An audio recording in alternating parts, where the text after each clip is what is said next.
So there is the possibility of finding antiques and vintage in the Goodwill. Hi, I'm George the Antique Nomad. Come with me as I wander the country in search of valuable vintage, amazing antiques, and cool collectibles.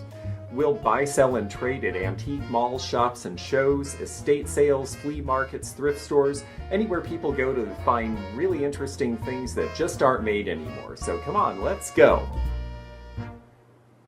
Hey everybody, it's George the Antique Nomad, and I am in front of a state capitol I've never seen before. This is the state capitol at Pewter, not Pierre. They do not say Pierre. It is Pewter, South Dakota. One of only 4 state capitals remote enough that it is not served by an interstate highway. So I made a special trip to come here because I've been curious to see. I like seeing state capitol buildings. They're all a little different. If South Dakota ever gets bigger, well, they seem to have room to expand.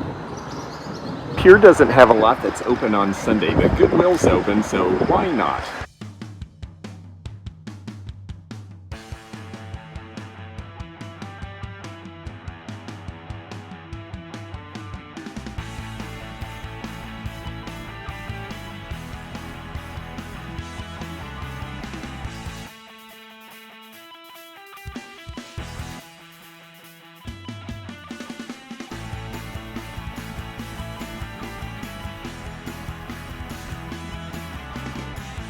Well, I didn't find anything at that Goodwill, and well, that's maybe more typical than not these days where I shop. That one at least had a few old things. One nice thing about being way out here is that they're not going to ship stuff off from here to somewhere else. They're going to leave it here in the local community. So there is the possibility of finding antiques and vintage in the Goodwill in Pewter. Well, this is the place I would like to come back and see if I'm ever in Pewter again. It's only open Friday and Saturday, and today is Sunday. It's Antiques and More on 34. Let's take a quick window shop. Looks like a lot of things on the outside you would see from farms, which makes sense because where we are, I see a Formica table under there. And it looks like I could have called and made an appointment if I'd known I was coming. Chainsaw carved bear with a little hat there in front of the door. I see a Noah's Ark. I see some old oak furniture. Nice looking kitchen queen. Some Viking glass. That might be priced well. This might not be the place that people care about it. Well, maybe someday I'll get to come back. But that's okay because I've got something to show you anyway. I'm headed to the Portland Antique Show, and I have had a really good day. I have a whole bunch of stuff that I just got on my first day of this trip. I mean, a lot. So let's take a look together and I'll show you some of the highlights, because these things are all going to be at the Portland Antique Show. And this is about the only chance I'm going to give you for a preview because all the other stuff's already packed in the car. But the stuff I got yesterday, well, it's right on top, and I'm going to show you because there's some fun things. Starting with a bunch of paper ephemera. This is the Beverly Hillbillies puzzle. They sell for about $10. These old television show related items are collectible, but they made a lot of the puzzles, so they're not super rare. Just cute though. Below we have a Smock. Now this is not something that was handmade. This actually I bought because even though it's essentially priced like an apron, I think I paid $2. It has a label. So it's actually something that was professionally made in the 1960s or 70s. Marta D. And I thought it had cute fabric. It looks very much like something from about 1970. And I thought it might be able to be worn in a few different ways.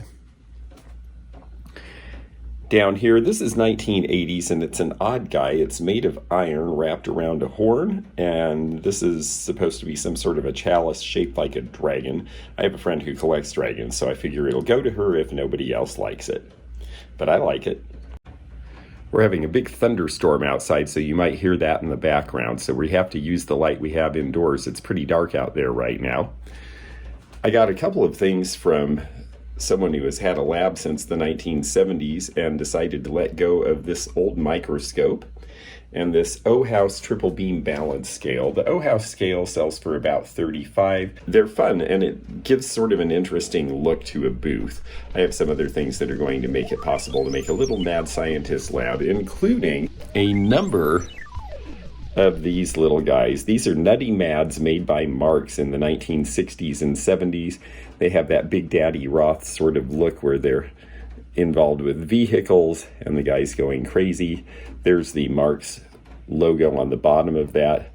These were just little novelties when they were made, but there's so much interest in the people who did these weird designs now that there are collectors for these, and about $30 to $40 each is where they sit. There's a few scarce ones that can go over $100. There were a number of calendars in the paper ephemera lot, and these typically sell for about $10 to $15 each. The little kid in front is really having a hard time brushing that dog's teeth. And the gal in the back, she's having a hard time finding her clothes, so I'm not going to be able to show you the rest of her. This is a linen from about 1970 from Mexico, and I thought it was cute the way that they've actually studded some of the pieces. For example, the sombrero there, you get a little bit of that glitter in the thread there. They've used some lame thread just to spice it up a little bit. I just thought it was fun. It was only $3 at a yard sale I passed by as I was driving out in the middle of nowhere in Iowa. A lot of this stuff came from Iowa, Illinois, and places beyond. Now we've got two of these, and these are pretty neat. This one is showing 100 years of quality and service. This is the Robinson Ramsbottom Company. The Robinson Clay Product Company of Akron, Ohio, related to Robinson Ramsbottom. And the one behind it, also an advertising ashtray, possibly a little earlier in time, is from Dennison of Mason City, Everlasting Clay Products. These would have been given out to remind people to buy sanitary tile and sewer tile and those sorts of things from these companies. And they're collectible now as old advertising pieces, as well as to people who collect the ceramics related to those companies. The Fenton Hobnail piece, well, we certainly see lots of Fenton Hobnail, but this one's a nice ruby color that was a little more expensive when it was new, and it was priced well, so that's going to go to Portland perhaps, and definitely to the Fenton convention that I'm doing on July 24th to the 27th. This little Murano Bowl is nice. It's an ashtray, and it's got that nice green and blue together. That should be about a $25 or $30 piece, I suspect. And interestingly enough, so are these Keep On Truckin'. Anything drawn by R. Crumb, Big Daddy Roth. Leonardo DiCaprio's father was an artist in some of this counterculture stuff. And these things do sell for some money now. These sell for about $20 to $25 a piece, typically, the Keep On Truckin'. This one's from Cream Magazine with the Boy Howdy fellow on there. Up here, the cat is from Hawaii, and it's hand-carved, and it's got the Hawaiian mark on the back. I take all my Hawaiian out west because I've got a big collector in Portland there. And then behind, isn't this cool? There would have been one for each day of the week. I guess they're placemats. This is Bugs Bunny, and it's old Bugs Bunny. Look at the way he's drawn. This is going to be 1930s. You've got Petunia and Porky Pig, and it's just really cool. They are doing their laundry. Neat old house. You see all the stuff in the background that definitely shows you it's 1930s, like those styles of clocks and dinnerware and coffee grinders. This is a pretty neat thing for a Warner Brothers collector. I have not seen any of these online. I actually got 3 of them, so I'm hoping they're going to sell for $25 or $30 a piece, possibly more. Another sort of naughty thing. She is a nutcracker, and that's how she works.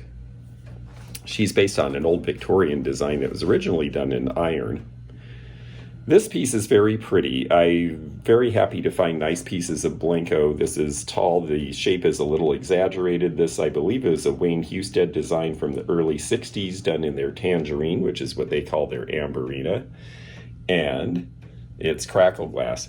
Now with Blenko, you notice that the yellow goes to a certain point and then it turns orange. It's really very defined. Blenko's tangerine, which is what they call their amberina, is definitely more solid in terms of it's a color and then it's a color. It doesn't blend a lot. So if you see a piece and you're not sure it's Blenko, that's one clue. Behind is a very sweet turn-of-the-century print. The lady in the gauzy outfit is flying to the moon. Here we have just some fun stuff. We have one of the Leo Ward Bluebirds of Happiness done as a votive candle holder with the votive candle holder in it. The votive candle holder was supplied by Anchor Hawken. That one is signed, and we don't see the votive as much. It should sell for around 20 these days. Little Scotty figure from the 30s. Kilroy was here. Whoops, that's a World War II era joke. An old-time razor. This is an early safety razor, and people are interested in collecting these. It looks like the end is a maroon Bakelite. It's had some wear because it's been used a lot, but it's in great shape in general, and it is the Treat brand. Underneath a Bell System mirror from back when the phone company was one giant monolith. Little flower frog shaped like a mushroom. A recreation of a Victorian one that says just picked out. That's a little toothpick holder. But it was only a few dollars, so I went ahead and got it anyway. For $3, I bought this knit vest because it just reminded me of every teacher I had in the 1970s, and it's a good size.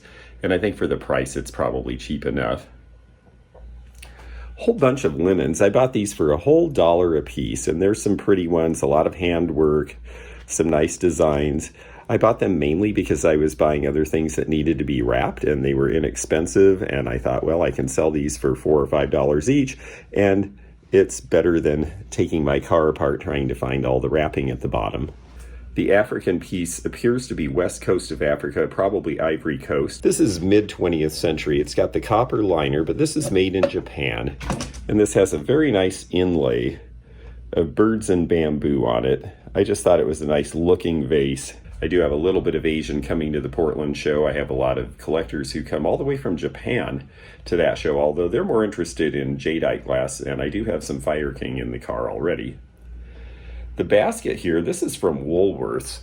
I don't think they recognize it. They had a very cheap price on it, but these diamonds and that particular pattern with the little starburst in the middle was Woolworths logos around 1960. That basket should sell for about $29. And so should this purse. It's not Enid Collins, but it does have the look. And I had to get it because I was finding little pieces of costume jewelry I thought were really fun.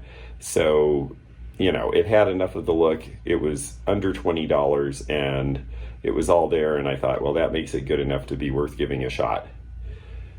The owl from about 1980, you've got this bimetal where they're going between the brassy and the silver tones, and it's got all these sections. It's a nice big substantial necklace. I would say it was substantial. It's got a nice chain on it, and for that reason this should sell for around $35. I paid about $15. Look at the way the wings come out if you want them to.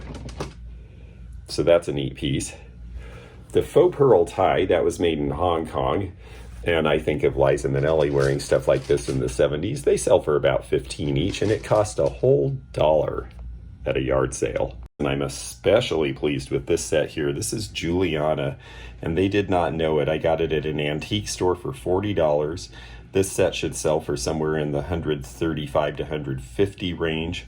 It's got the big Rivoli stone in the middle there, and that is just neon orange. Now, it's not a color that everybody can wear, but the people who like this sort of jewelry, a lot of them are just using it in display, and they don't necessarily care that it's not their color. They love the brightness, so that should sell very quickly.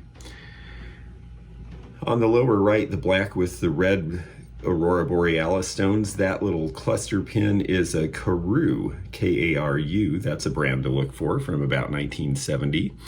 On the upper left, the multicolored, that appears to be Czech from about 1940. That was under $15. I think that's a $35 piece. And the grapes, they are not signed, but the signed grapes like Swoboda do really well and sell for about $60. So since that was only $15, I figured even a no-name should sell for at least half of that. The poodle is signed Pice, P-I-C-E. It's got the little label right there. It's got the spaghetti, and he's just got such a great pose and great color. So had to get the poodle.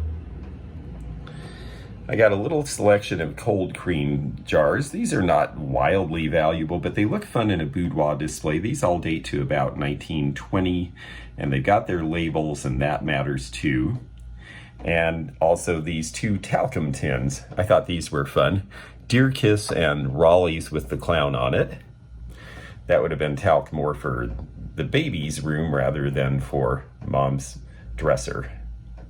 If you'll take a moment to like and comment on this video, it really helps us with YouTube if they see that you're involved and enjoying this. We encourage you to subscribe if you haven't already, because that's free, and then you can click the bell to be notified of future videos.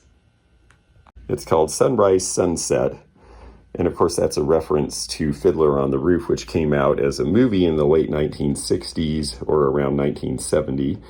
The colors are definitely around 1970s. We also have some old and now politically incorrect football helmets here. We've got the Washington Redskins, no longer called that, the Baltimore Colts, who now live in Indianapolis, and the New York Giants, who are the only ones who pretty much are still doing things the same way. Oh, and a C-3PO Pez dispenser. These bells, which are probably from India from about 1910 or 20, are really very jolly sounding. People seem to like old bells. Now this may not look too impressive because it's very tarnished and it even has a little dent, but I didn't let that dissuade me, because on the bottom it says Missouri Pacific, and that means this is railroad. Because it's a railroad creamer from about 1920, I suspect that you're looking at a value of around $30 even in the condition it's in. Behind it, I rarely get pewter, but someone recently asked me for pewter, and I thought this piece was interesting because it is hand hammered. And it does have some sort of a maker's name on the bottom, although I don't think that affects the value much. It's really more just about having the look of hand hammered. There is our mark. The hardstone elephant is an Indian elephant from Asia. And this deco-looking brass piece I thought was neat looking as well, so I went ahead and grabbed that. A couple of little buttons here, an Army Fraternal button, a Boy Scout pin, a Hudson Car key fob, and a Teamsters Union pin. All these sorts of little things keep people in the booth. They might sell for $4 or $5 or $6. A lot of times you get them for $1 at yard sales. I hit a couple of yard sales on the way here, and I thought those would be nice little additions for my little cases. But now let's look at this paper stuff. I'm really excited about these things because, again, these make great backgrounds at shows. They will sell. There's money in a lot of this old paper, and the whole stack came in one box. It was a great lot to find. Elizabeth Taylor paper dolls. Because it's Elizabeth Taylor, look how thin she is there. Wow. That's going to be something people are interested in. These are the stars of the TV show Trouble with Father. June and Stu Irwin with Jackie and Joyce in paper dolls. Hats magazines, including the August 1962 version that you show on the front there. And on the right we have, from about 1980, paper dolls of John F. Kennedy and his family. Notice who isn't wearing a hat is Jackie Kennedy. And because of her, hats pretty much went away. And so the hats magazines are kind of getting close to the farewell, but there's a whole bunch of them. And I think that they are a lot of fun. You can see hats that look like hair. You can see hats that look like a big poof of flowers. This is a 60s adaptation of a cloche that would go on a bouffant. That was a big problem too. Bouffant hairstyles and hats didn't really necessarily match together. Look at that great hat. Wouldn't you love to find that now? Then on the inside, of course, you have all sorts of different pictures of hats that are being released in Paris right now. Advertisements for hats. So for somebody like me who likes hats, I think this is going to be a fun group of magazines. Now next to it, this is really neat. It may not look like much on the surface, but when you take this and put it out the way it's supposed to be, where the xylophone is down and this is up, you basically have a book where you can learn to play the xylophone. It even has its little mallet in there. And you can set it up so that the xylophone sits here and the book sits here so that you can read it. I think it's the cleverest idea to have the instrument and its instruction book together. You can play Mexicali Rose on your xylophone. The other reason I like paper ephemera is because it crosses a lot of categories and you can get a lot of value into a small space at an antique show. So for example, this one, which has been shrink wrapped, let's see if we can get it without the glare. The Spirit of John Paul Jones. This is from 1918. It's a patriotic print from World War I. These sell for about $20 a piece. Fresh paint is just a cute graphic. Then you have these. There's 3 store displays. They're going to be worth about $25 to $30 a piece, I would expect. The tin crickets are those little clickers that you bought back in the 50s and 60s. We've got the chieftain, the cowgirl, and the cowboy. Federal poultry food. I have not been able to find this box. I'm going to have to call my advertising specialist and see what he thinks as far as a price. I know the Gold Dust twins sell for $40 to $60 still. And then we have this one from an old barber shop. A couple of the hollow ground razor blades sold at $4 for a dime, but the rest are still on there, and that'll be fun to put with my other razor displays. And then this one for your baby. Then we get into the meat of it down here. There's the old Boris Karloff Tales of Mystery. That's in pretty good shape, so that's probably a $5 to $8 comic book. Some old Mad magazines. Legalize Freedom, great idea. And then we have Johnny Mathis and some of these old stage librettos. Let's take this over where we can lay it out a little bit more, maybe down here. So there's Mr. Mathis and friends. And they show him in his travels, and they show him with Elvis, and they show him with Ed Sullivan, and they show him in Munich. He actually was really, really popular in his time. Memphis, Tennessee is a song that I've always liked and reminds me of a friend of mine who grew up in Memphis and said that his mother loved that song and that they went to see him at one point. So this is kind of a neat thing. It should sell for about $15 roughly. Then in here, and I haven't even had a chance to go through all of this, we've got a batch of Gene Autry writing tablets from about, I'd say late 40s. Gene Autry was my aunt's favorite Western hero when she was little, and she called him Gene Ah because she could not say Autry. Harley Davidson manual. Enjoy life in Wisconsin. There seem to be a few travel-related things from Wisconsin in here. The Grand Ole Opry history picture book, that's going to be something that will probably go back with me to the Midwest because that stuff sells really well where I am in Kentucky, of course. Donald Duck's Cousin Gus. Howard Johnson's Flavors, the famous print of the woman. This is just very random here, but some of these things, again, are more than $1 or $2. A lot of these are $10 and $15 and $20. This piece here, which was done, I believe, in the 90s, is a full-scale model that you can do of Notre Dame. More of the 80s era antique paper dolls. A Peachy with the Avengers. Then we get into a bunch of these war atlases. Now, see, this was a whole dime at a garage sale, but these sell for about $8 to $10 to $12 to $15, depending on how big and the graphics. And there were several of these in here, so what a great deal. Here's some broadsheets saying who's coming to town in the theaters. In Charleston, I believe that's Charleston, West Virginia, Will Rogers. Another war atlas. A big, huge travel planner from Butler Steel Products. They're going to get you around the country so that you can use up your car and they can sell more steel, I guess. But it is a huge atlas that shows all the roads before interstates, so that should be fun. More movie stuff. This is neat. This is Inuit, and it's perfect that it's going to the Northwest. It shows the Eskimo and the Beluga. Eskimo are in Canada, by the way. We do not have Eskimos in the United States. That group does not live there. And then this is really fun. This reminds me of Erte, and she's just so sweet. She could be framed, I'm not sure why they stuck her in a way that caused holes, but she could be framed correctly in an oval. And it's got a nice signature as well by the artist Hart. Just so much fun, that design. The 4 famous generals of the First World War, there's Pershing. That is Ferdinand Foch. Is that Mae West?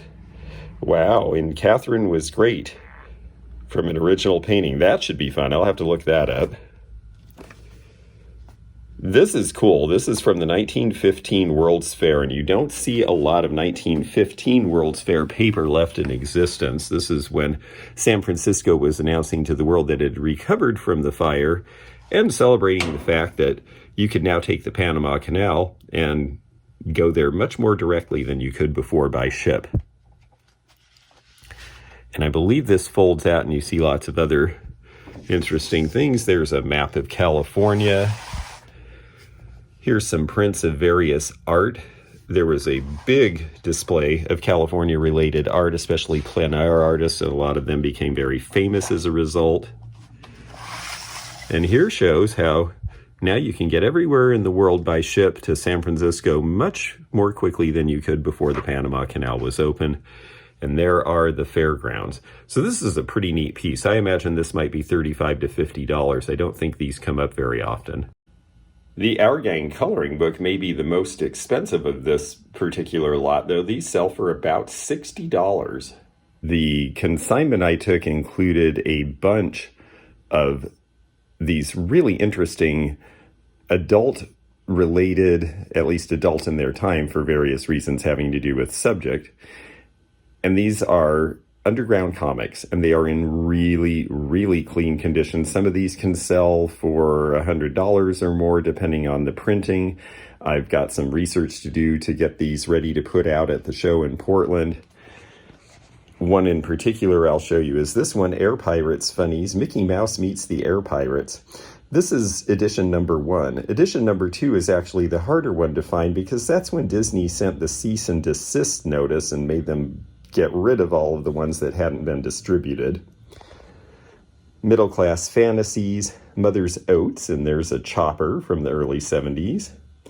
The Adventures of the Little Green Dinosaur. These all say adults only. A lot of them had references to drug use, had references that were sexual or were considered violent, and were not things that were considered appropriate to children, so children could not get them. Including, this seems very tame now, but at the time, gay comics would have been quite controversial. This hen is saying she hopes that you don't expect any eggs from her because she's a lesbian. Very silly. These are going to be fun to research. The condition is amazing on these. This fellow taped it this way instead of along the thing. When you tape it this way, the minute someone wants to see it, the tape gets ripped open. Then it's flapping there. Then the piece can get caught on it, and you can end up tearing the item you're trying to save. So I like when you just use a little piece of tape this way. It can be peeled off, stuck elsewhere. Then you take the item out, and you don't have to worry about it. Well, it was a lot of fun setting up this little showroom, but it's time to check out. I've got to pack this stuff up, get it in the car with the van full that I have, and get headed to Portland. I'm going to be still looking for more stuff along the way. So if you come to that show on the 8th and 9th in Portland at Expo Center, there's going to be an entire hall full of dealers that should be much bigger than last year's show. And I will have a whole lot of stuff that you haven't seen here, but at least this gives you a little taste of what I found in just the first day and a half of my trip west. So there's going to be a lot of cool, fresh things to see. I'm looking forward to seeing any of you who can get there. In the meantime, I'm George the Antique Nomad. Check me out at the social media and links in the description here. And we'll have fun soon, very soon, from another place in the world of antiques and vintage. Take care. Thanks for joining me again in the fun and fascinating antique community here where online meets the real world. Please click the subscribe button below. Click the bell to be notified when new videos upload. Leave a comment below and hit thumbs up to like this video. Links to our online social media and our items for sale are in the description. This is George at the Antique Nomad. Bye for now.